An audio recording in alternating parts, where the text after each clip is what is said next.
জায়গায় যেখানে ফ্যাসিবাদের বয়ান নির্মল হয় সে সমস্ত প্রত্যেকটা জায়গা শাহবাগ।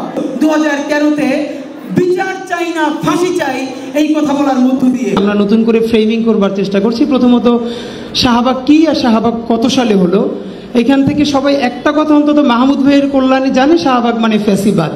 তো ফ্যাসিবাদ কি একাডেমিকলি এই জিনিসটা মানুষ না বুঝলেও হাসিনা যা করে এইটা যে ফ্যাসিবাদ, এইটা আমার দেশের কল্যাণে মানুষ বুঝে ফেলেছে।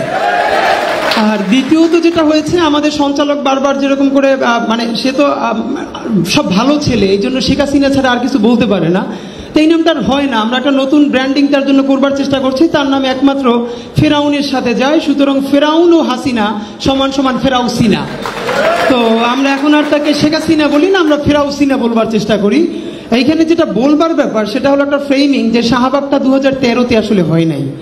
আপনাকে শাহবাগ বুঝতে হলে মাহমুদ ভাইয়ের সাথে আস্তে আস্তে আমরা এই আলাপটা করছিলাম, অন্তত বাঙালি মুসলমানের গত 200 বছরের যে মর্মবেদনা, তার উপরে জুলুম নির্যাতন, এর সব থেকে বড় প্রমাণটা মনে হয় জগন্নাথ বিশ্ববিদ্যালয়ের শিক্ষার্থীদের বোঝা সম্ভব, কারণ তার জলজ্যান্ত প্রমাণ তার বিশ্ববিদ্যালয়ের ক্যাম্পাসের সামনে বাহাদুর শাহ পার্ক রয়েছে, যেখানে সিপাহী বিপ্লবে অংশগ্রহণ করবার কারণে, আপনারা জানেন কিনা, সিপাহী বিপ্লব যখন সফল হয়ে যাচ্ছিল তখন এলিট হিন্দু শ্রেণী, আবার বলছি নিম্নবর্গের হিন্দু শ্রেণী নয়, তারা মানুষের সাথে ছিল, তারা সিপাহী যুদ্ধ করেছিল।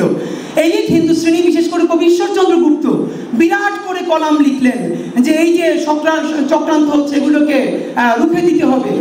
যদি সিপাহী বিপ্লব সফল হতো তাহলে ফরাসি বিপ্লবের মতো একটা ঐতিহাসিক বিপ্লব এই উপমহাদেশে ঘটে যেত এবং সেটা ইতিহাসের অংশ হয়ে যেত।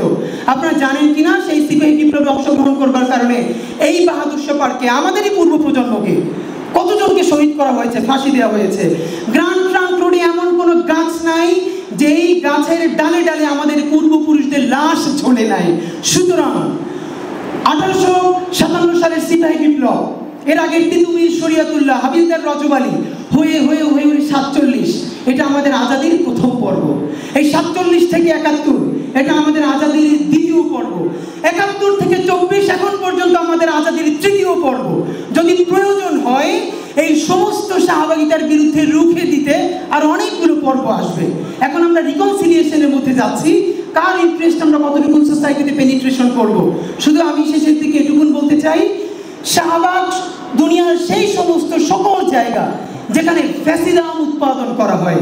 শাহবাগ শুধু সায়েন্স ল্যাবের পাশে না, শাহবাগে যে যাবে সেই শুধু শাহবাগই না, মানুষকে বিচারের নামে হত্যার বৈধতা দিয়ে গুম খুন লুটপাটকে যারা বৈধতা দেয় তারা শাহবাগে না গেলেও তারা শাহবাগী।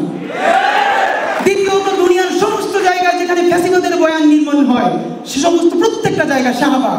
আর শাহবাগ শুরু হয়েছিল গত কমপক্ষে বেঙ্গল রেনেসাঁ যখন শুরু হয় সেই সময় থেকে একাডেমিক বয়ানের মধ্য দিয়ে যার চূড়ান্ত আউটবার্সটা হয়েছিল 2013-তে বিচার চাই না, ফাঁসি চাই, এই কথা বলার মধ্য দিয়ে।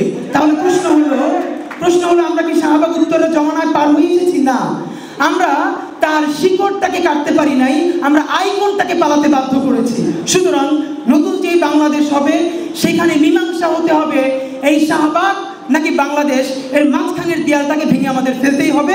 সেজন্য আমাদের উচিত ছিল পুরো জাতিকে ঐক্যবদ্ধ রাখা। এখানে ক্রাইসিস হলো এই জাতিকে ঐক্যবদ্ধ রাখার জন্য অনেকগুলো মাহমুদুর রহমান দরকার ছিল, কিন্তু মুশকিল হলো মাহমুদুর রহমান হয়ে গেছে একজন। আমাদের অনেকগুলো বিশ্ববিদ্যালয়ে তাকে নিয়ে যাওয়া দরকার ছিল। তো আমরা মাহমুদ ভাইয়ের দীর্ঘ হায়াত কামনা করছি। জগন্নাথ বিশ্ববিদ্যালয়ের আজকে আয়োজনের জন্য অনেক শুকরিয়া। ইনশাআল্লাহ নতুন বাংলাদেশ বিনির্মাণের ইনসাফে আমরা সংগ্রামে আছি, ছিলাম, থাকবো। বাংলাদেশ জিন্দাবাদ, ইনকিলাব জিন্দাবাদ।